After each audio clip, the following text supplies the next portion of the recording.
Et si on n'a pas le discernement, on tombe dans le piège. Et quand on tombe dans le piège, c'est ça, le drame, de certaines personnes. Et nous autres, nous sommes déterminés. Nous sommes déterminés à atteindre notre objectif, comme le Christ Jésus sur la croix. Déterminés à atteindre toutes ces choses. Dans le nom de Jésus-Christ, alors il ne sera pas une seule porte ouverte au diable de venir m'embêter, de venir m'embrouiller l'esprit, de venir me distraire avec des banalités. Mais je suis concentré, je vais jusqu'au bout. Je suis arrivé à la fin, un véritable champion. Il ne va pas s'arrêter quelque part, il ne va pas abandonner. Soi-disant, il est soufflé, soi-disant, il est fatigué. Un champion va toujours au-delà de tout. Il va se surpasser parce que ça fait partie de lui, c'est dans son ADN. C'est un champion, il ne peut pas se permettre des places subalternes, des grades subalternes. Il va combattre toujours pour être devant en Jésus-Christ. C'est la position que nous avons, c'est être devant. Et comme le monde est un champ de bataille, ils feront toujours tout pour nous dire le contraire. Et on est déterminé par la foi au nom de Jésus-Christ. Et on avance, c'est la dernière sommet, la dernière ligne droite. Alors, bien évidemment, le Seigneur, c'est important de savoir toujours où on va, la volonté de Dieu. Comme je l'ai dit hier, je n'avais pas eu l'occasion de prêcher, le message que le Seigneur m'avait donné justement pour dimanche. Mais ce que j'ai dit était très important, l'exhortation que j'ai apportée, c'est-à-dire le livre de Jacob, juste avant de s'engager d'aller à Padam Aram. Le défi était de taille, il était béni par son père. Son père lui a demandé de partir, très important, et quand il est parti, il est écrit dans les Saintes Écritures, il n'est pas parti les mains vides. Pas du tout les mains vides.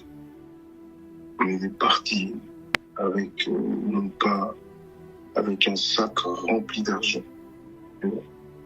Il n'est pas parti avec ça. C'est important. Il est parti avec la bénédiction. Il est parti avec la sagesse et l'intelligence. Mais le plus important, c'était surtout les instructions qu'il avait reçues de son père, on l'avait dit. C'était ça le plus important. Il est parti avec ça. Pas un sac rempli d'argent, pas je ne sais pas quoi, mais juste les instructions, c'est important. La parole de Dieu. Alléluia. Et avec ça, il est parti des mains vides et il a quitté cet endroit-là, bien que manipulé, exploité pendant des années. Il a quand même fini par gagner cette grande bataille d'escroquerie de son beau-père. Et il sort de la victoire. Satan peut nous traîner dans la boue comme il veut. On peut perdre beaucoup de temps à un moment dans des combats qui semblent parfois interminables. Mais on finit toujours par gagner parce que c'est dans notre ADN. Et nous sommes des champions en Jésus-Christ. Et Jésus-Christ nous a préparés sur sur les conditions dans lesquelles un chrétien doit vivre, ce que nous devons supporter. Voilà, c'est très important pour ne pas céder à la panique et surtout au catastrophisme, encore moins à la sinistrose. Mais très important de toujours comprendre qu'il y a une force qui règne dans le monde et qui fait de son mieux pour que les principes que Dieu nous a donnés, la parole qu'on a reçue du Seigneur, il nous emmène toujours à douter de cela et à ne pas mettre en pratique tout ce qui a été proclamé par Dieu, ses commandements, ses préceptes, très importants, les instructions que nous recevons du ciel. Ce sont des choses qui nous emmènent justement à réussir. Alors, comme vous avez vu, la méditation du jour aujourd'hui, elle est arrivée un peu tard, c'est normal. Mais 1 heure avant la prière, c'était vraiment le moment idéal de méditer là-dessus. Pour ceux qui l'ont fait, bien sûr, et qui ne repoussent toujours pas plus tard ce qu'ils doivent faire là maintenant, eh bien, on voit exactement ce qui se passe dans les béatitudes. Ça s'appelle le sermon sur la montagne, où on voit, on montre Jésus révéler l'ensemble des pratiques de son royaume. L'ensemble des pratiques de son royaume. C'était le début de son ministère terrestre. C'était le début, c'est parti quoi. Le royaume des cieux est établi sur la terre, où Jésus est en train de travailler d'une manière efficace et puissante. Alors toutes ces personnes qui veulent entrer dans son royaume, il montre le chemin. Et les béatitudes, c'était la première base que Jésus-Christ avait posée pour que le chrétien qui veut le suivre, ceux qui croiraient en lui, ceux qui vont vivre dans la foi, ne puissent pas marcher, vivre dans le désordre. Comme on a vu ensemble dans Osée 4:6, mon peuple périt faute de connaissance. Parce qu'il ne sait pas, il fait un certain nombre de choix dans la vie. Et finalement, ces choix-là, ce sont des mauvais choix. Et très important, ça se retourne souvent contre la personne. Il fait des mauvais choix sur sa vie spirituelle, les décisions tombées debout. Donc, tu vois, il fait des mauvais choix. Il n'y a pas une réflexion derrière il s'assoit, il s'appuie sur la parole de Dieu et se dit, qu'est-ce que la parole de Dieu dit, par exemple, au sujet de telle chose. Mais quand il y a ignorance, je vais m'embourber dans les sensations bizarres et je vais laisser la porte à l'ennemi de prendre le dessus et de m'inspirer un certain nombre de choses bizarres. Et quand je me laisse aller, c'est terminé, qui prend le dessus, et finalement, je retombe dans mes travers. Vous voyez. Alors, les béatitudes, c'était important. Matthieu chapitre 5, Matthieu chapitre 6, Matthieu chapitre 7. C'est comme une feuille de route. Vous voyez. Donc, si on nous donnait cette feuille de route à tous les chrétiens, regardez, évitez le désordre, évitez ceci, évitez cela. Alors, le roi Jésus révèle l'ensemble des principes, je dis bien les principes de son royaume.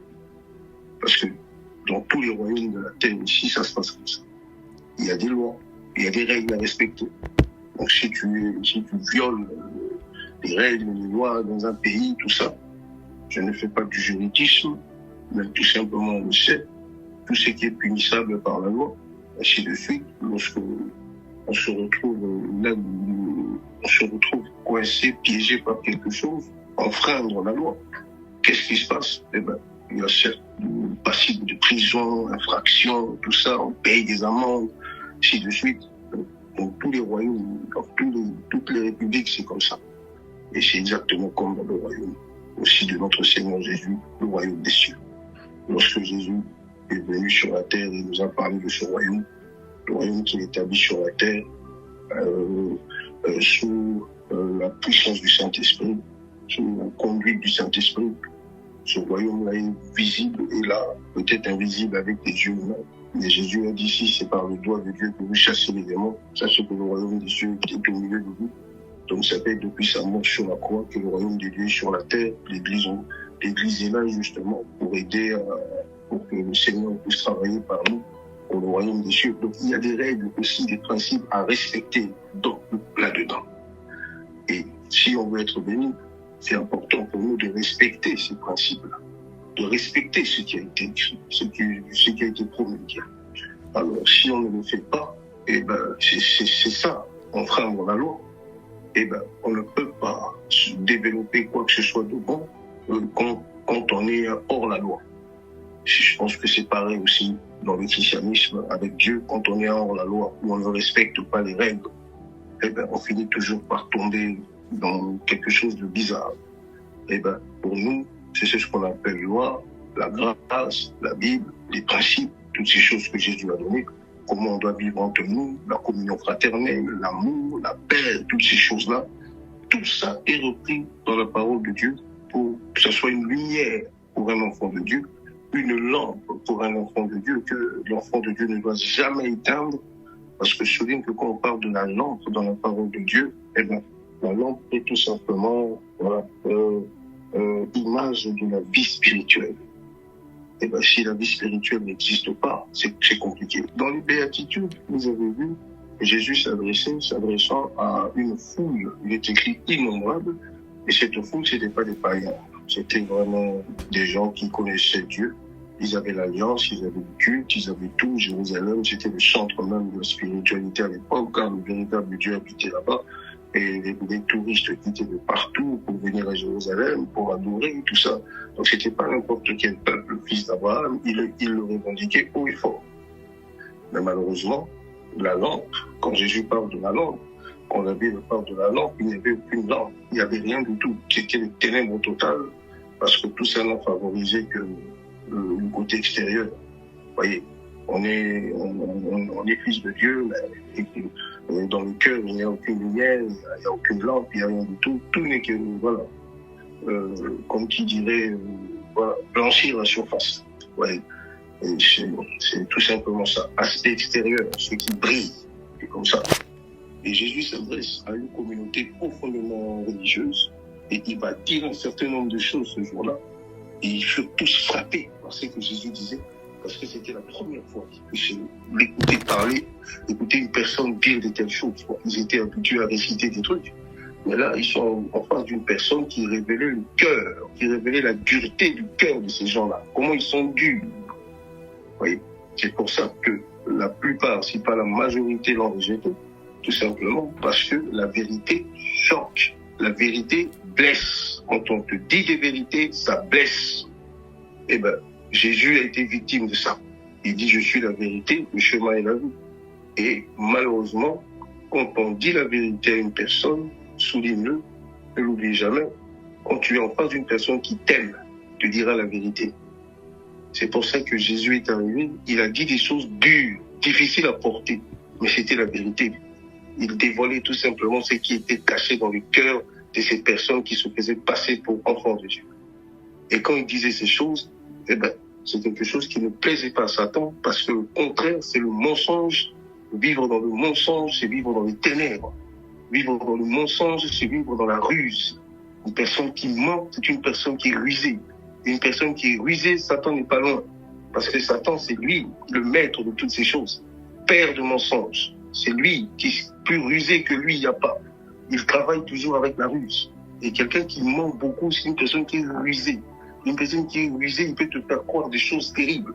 Alors que tout ça n'est que ombre et poussière. Il n'y a absolument rien de sérieux. Il n'y a absolument rien de vrai. Tout ce qu'il dit, c'est pour manipuler. Tout ce qu'il dit, c'est pour tromper. La vigilance de ceux qui sont faibles. Et ceux qui sont faibles d'esprit ne peuvent pas comprendre cette supercherie, quoi. Ils se retrouvent totalement coincés dans quelque chose où Satan est tout simplement là et on voit sa présence, la main obscure du diable, le père de mensonges, le contraire de la vérité. Et Jésus-Christ de la vérité, c'est la lumière. C'est la lumière qui éclaire. La lumière qui éclaire ce qui était caché, sombre, caché, enfoui, enterré quelque part. C'est pour ça qu'il est écrit, les oreilles ne supporteront plus la vérité. C'est la prédiction de l'apôtre Paul. Il va prédire ça. Au temps de la fin, les oreilles ne supporteront plus la vérité. Les gens ne vont surtout pas permettre ça. Il est écrit, ayant la démagisation d'écouter des choses agréables, ils vont se tourner plus vers des flatteurs. Mensonge veut dire flatter. Il n'y a rien de vrai. Alors que vérité veut dire amitié, veut dire amour. Et malheureusement, pour ceux qui ne supportent pas, comme les enfants d'Israël à cette époque, Jésus avait clairement dit que c'est la vérité qui libère. Seule la vérité libère. Et la vérité, non seulement elle dévoile ce qui était caché, mais aussi la vérité te libère. Parce qu'elle te révèle exactement ton état d'âme, ton état d'esprit, qui tu es vraiment. Mais malheureusement, les enfants d'Israël, lorsqu'ils recevaient ce genre de propos, ce genre de paroles, ils réagissaient brutalement. Parce qu'ils ne supportaient pas qu'on puisse leur dire des vérités. Alors que ceux qui ont accepté la vérité, ce sont ceux qui ont été sauvés. Jésus les a sauvés. Et Jésus a dit, vous connaîtrez la vérité. Et la vérité vous affranchira, vous êtes mes disciples. Alors que les autres, ce n'est pas le cas. Alors, il a souligné un certain nombre de choses. Il a dit un certain nombre de choses. Les principes. Voilà. C'est très important. Oui. Les principes de son royaume. Oui. L'ensemble des principes. Moi, si tu veux me suivre, tu ne vas pas faire ça selon toi. Tu ne vas pas faire ça selon tes humeurs. Tu ne vas pas faire ça selon tes sensations, tes ressentiments, tes caprices. Tu ne dois pas faire ça selon ça. C'est selon ma parole. Tu vas me suivre si tu veux être guidé par ma lumière. C'est moi que tu dois suivre. Moi, je suis devant, toi tu es derrière, tu me suis et je te montre le chemin. Je suis le chemin, la vérité et la vie.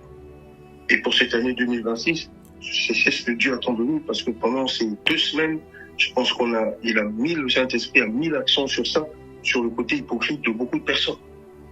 Oui, pour dire qu'il ne veut pas qu'on devienne des spécialistes de ceux qui sont là que pour des rituels. On parle beaucoup en langue, on prie beaucoup, on chasse énormément, mais après pour peu de résultats. Parce que les principes du royaume ne sont pas respectés. Les principes du royaume sont bafoués, foulés aux pieds. Pourquoi vous m'appelez Seigneur et vous ne faites pas ce que je vous commande? C'est ça, l'indignation du Maître. Vous m'appelez Seigneur, Seigneur, nous t'adorons, nous te sanctifions. Et en même temps, on progresse dans la méchanceté. Et en même temps, on progresse dans le péché. Et en même temps, on progresse dans l'indifférence. Et en même temps, on progresse dans beaucoup de choses. Tout en étant très, mais alors très attaché à tous les rituels qu'on peut faire. Ça doit changer pour cette année 2026, pour vivre la gloire du roi, pour expérimenter la puissance de Dieu. Il faut respecter ces principes. Les principes qu'il a établis, l'ensemble de tous ces principes, et il n'y a rien de compliqué là-dedans. Vous lisez Matthieu 5, comme je l'ai dit tout à l'heure, on va tous méditer là-dessus. Jésus parle c'est tellement profond, gloire à Dieu. Il a tout dit. Et lorsque vous allez dans le chapitre 6, il parle des pratiques religieuses. Pour ceux qui, sonne la trompette lorsqu'il fait quelque chose de bien pour une personne. Mais comment peux-tu être béni si quand tu donnes avec ta main gauche, il faut que la main droite aille sonner la trompette partout.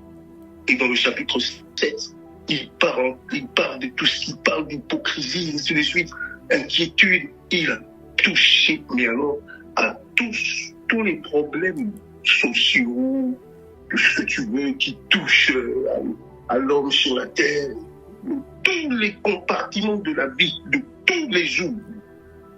Donc il n'y a pas un seul chrétien qui lit la Bible et qui se retrouve face à une situation. Sa manière de réagir, comme je l'ai dit, les aléas de la vie, comment il réagit? Il s'appuie sur la parole de Dieu. Il s'appuie sur ses sensations, ses sentiments, sa colère, sa déception, tout ça pour finir prendre la mauvaise direction et la mauvaise décision qui va tout gâcher dans ça. Les principes de la parole de Dieu pour voir la gloire de Dieu. Dieu ne fait exception de personne, il est écrit.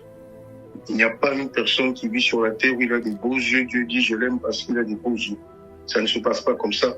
C'est le Créateur, c'est le juste juge. Il fait, mais alors il ne tombe jamais dans l'impression.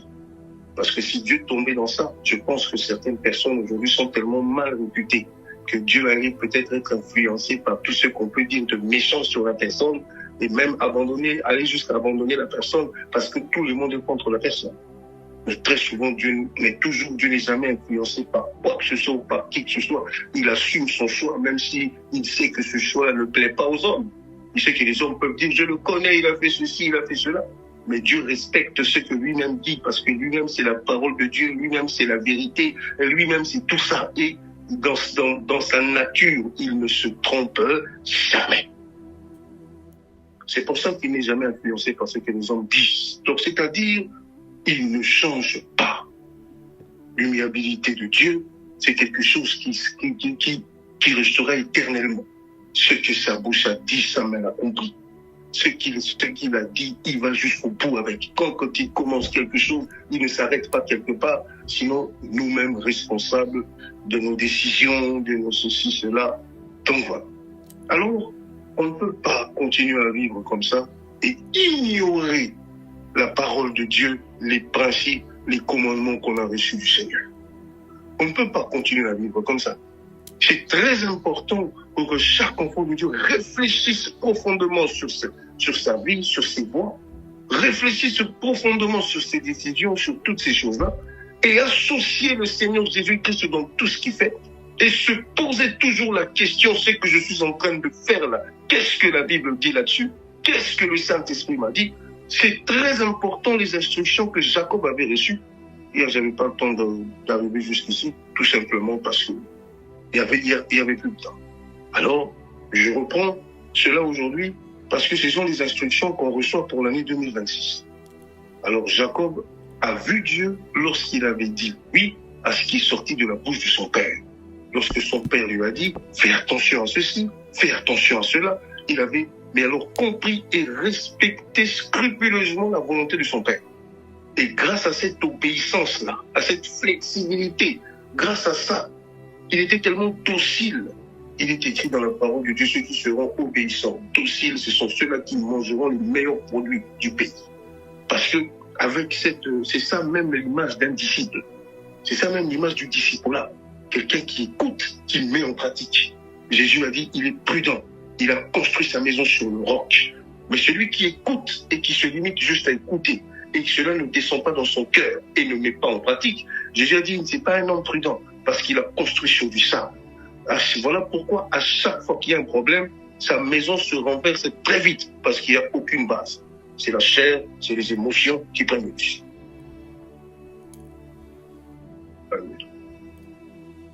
Alors, savoir où je mets les pieds, c'est très important pour ne pas mener ma vie comme un aveugle.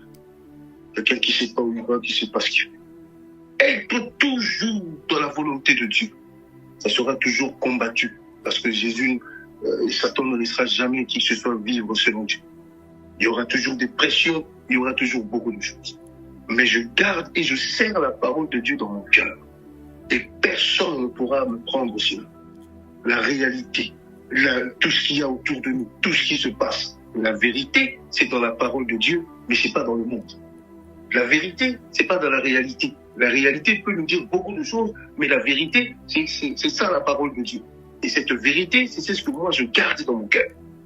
Et cette vérité, je veux garder ça partout où je mettrai les pieds. Jamais je ne céderai ne serait-ce qu'un petit bout de terrain à l'ennemi pour lui donner accès à tout ce que j'ai reçu de si merveilleux, tu vois, du Seigneur. C'est-à-dire la vérité, la parole de Dieu qui libère, la parole qui est comme la pluie, qui ne revient jamais à Dieu sans effet, sans avoir arrosé, sans avoir exécuté pleinement la volonté du Seigneur.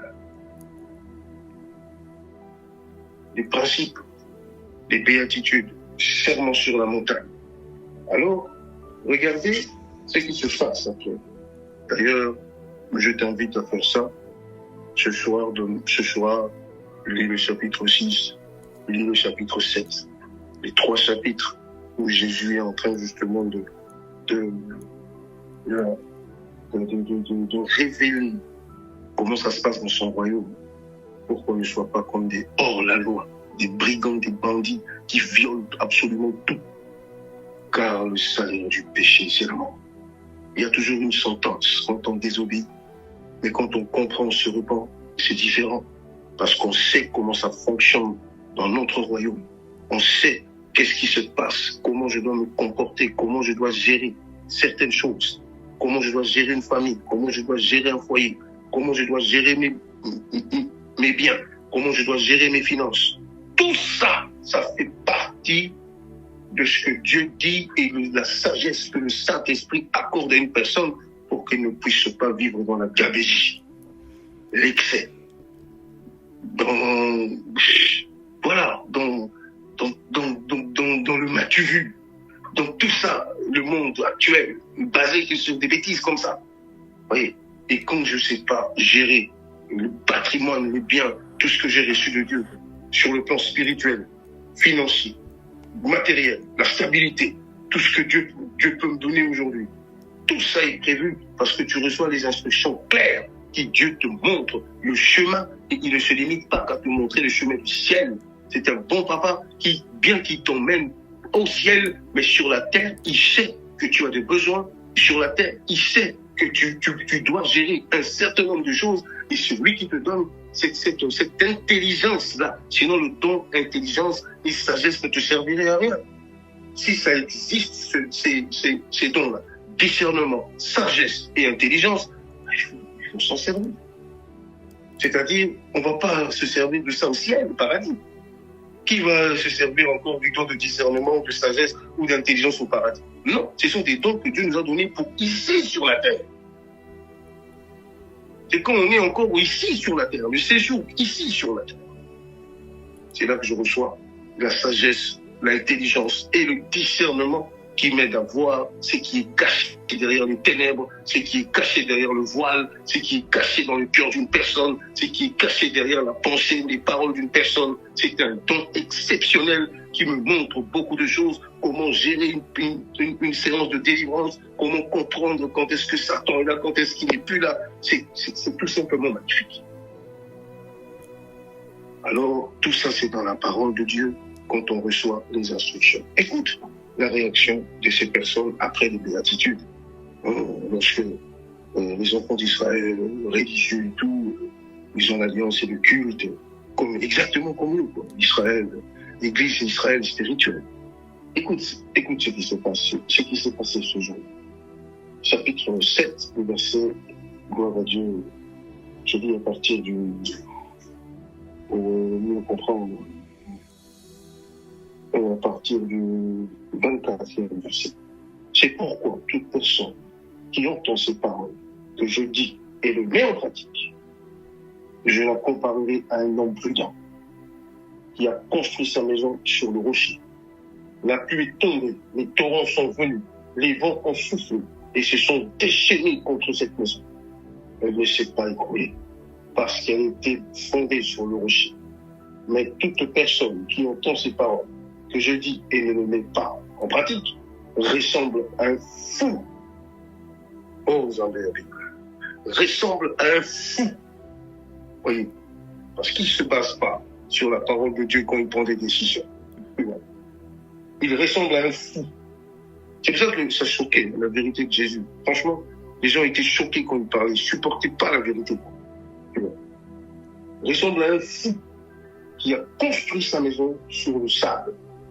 La pluie est tombée, les torrents sont venus, les vents ont soufflé et se sont abattus sur cette maison. Elle s'est écroulée et sa ruine a été grande. Oh là là, tout ça pour rien. Alors, le verset 28, écoute la réaction de la foule. Quand Jésus eut fini de prononcer ces paroles, les foules restèrent frappées par son enseignement, car il enseignait avec autorité, et non comme leur spécialiste de la loi. Il enseignait frappé par ce qu'il disait, parce que ce qu'il a dit, la manière dont il a interprété la loi, ça n'avait rien à voir avec les scribes et les spécialistes de la loi. T'as vu, ils étaient spécialistes de la loi. On dit bien, souligne bien, spécialistes de la loi. Ils connaissent des versets, ils récitent des versets comme je ne sais qui. Mais ils sont complètement et totalement passés à côté du véritable discernement, de la lumière et comment interpréter la parole de Dieu, comment interpréter la voix du Seigneur, comment interpréter. Sans l'esprit, c'est tout simplement impossible. Sans la lumière, la révélation est une lumière parce que la révélation éclaire. Sans cette révélation, on ne peut pas comprendre et interpréter. Spécialistes de la loi. Ils étaient là.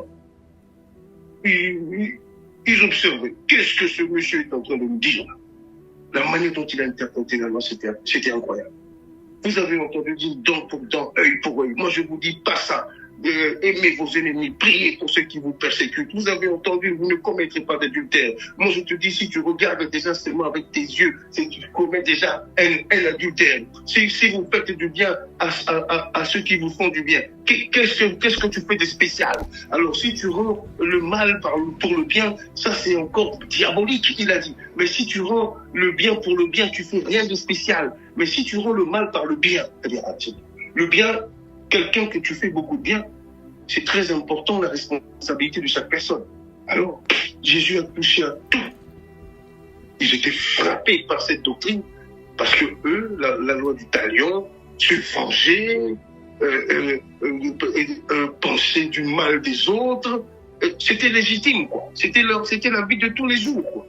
Penser du mal des autres, se rébeller, se révolter, et tuer, c'était la vie de tous les jours. Jésus a dit non, vous ne pouvez pas continuer comme ça et dire que vous êtes fils du Très-Haut. Ça ne se passe pas comme ça. Vous ne pouvez pas continuer avec cette méchanceté et penser que vous reflétez Dieu. Non, Dieu est amour. Frappé par ce que Jésus avait dit, parce qu'il avait dévoilé tout ce qui se cachait dans leur cœur et leur vie quotidienne de tous les jours. Voyez, respectez la parole de Dieu. Tu iras loin en 2026.